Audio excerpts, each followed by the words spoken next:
नमस्कार दोस्तों, आज हम एक नया पीसी बिल्ड करने जा रहे हैं। आपको इस पीसी के अंदर आपको मिलेगा गीगाबाइट का मदरबोर्ड, जो कि इसका मॉडल नंबर रहेगा A520MK V2 मदरबोर्ड रहेगा। प्रोसेसर Ryzen 3 रहेगा। इसके अंदर ग्राफिक कार्ड भी इनबिल्ड रहता है और एरवाइन की 256 GB SSD रहेगी, 8 GB क्रूशियल की रैम रहेगी और फिंगर का 21.5 इंच मॉनिटर रहेगा।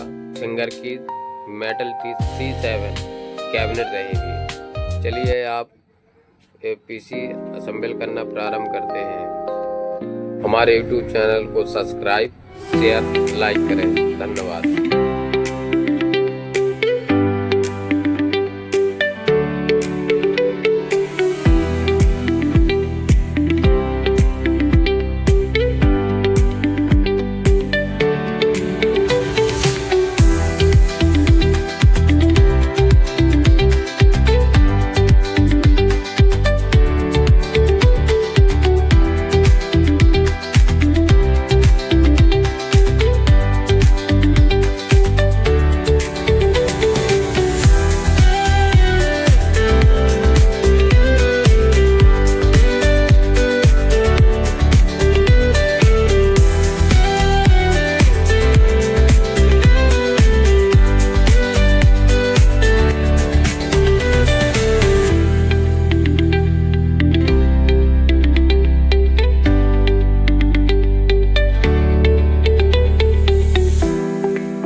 और हम बहुत ही कम दामों में ये पीसी असेंबल करके दे देते हैं। एक बार हमारी शॉप पे आने का मौका ज़रूर दें। हमारी शॉप है एडवांस कंप्यूटर, खोया मंडी स्टेशन रोड, महोबा।